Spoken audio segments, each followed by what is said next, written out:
Fox News alert on the world food supplies. We have been tracking this story for a few days now, and it is getting quite some attention. Food supplies getting very tight. And on the commodity markets, food prices soaring to levels never before seen. It has been gradually showing up in our supermarkets, and you're going to pay for it in your pocketbook.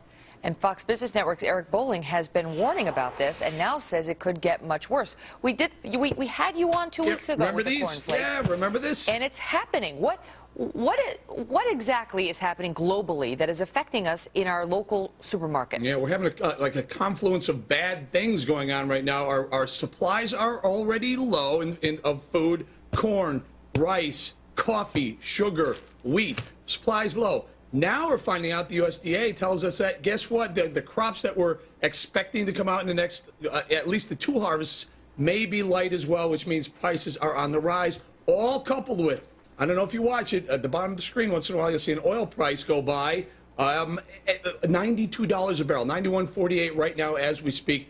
Those prices are going up. Here's the issue, Megan. When corn prices went up, when rice and wheat prices went up 2 years ago in 2008, it sparked food riots. Now, that was on the heels of a $147 barrel of oil, $4 gasoline. We're only, when I say only, I mean only in relationship to 147. We're only at $92 a barrel. If we were to go back to $147 a barrel like last time, that would push all these prices 60% higher.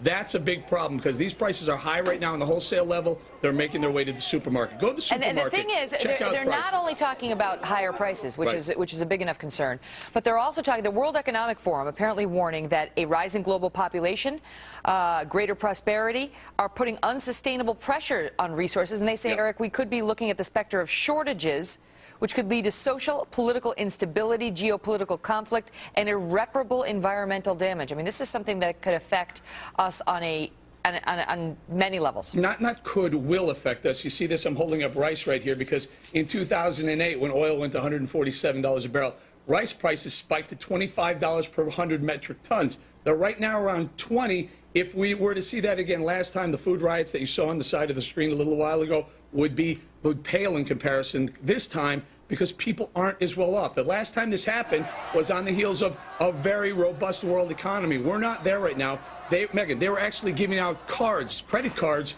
to buy rice so people wouldn't starve. It's a bad situation, getting worse, and if the globe does grow, like you mentioned, it's only going to push prices substantially And now higher. they're also talking about this flooding in Australia, where there's apparently a lot of cattle ranches that have been affected by the flooding. Right. And so now importers here in the United States that rely on that meat to fill orders for restaurants and so on are saying they're going to have to look elsewhere.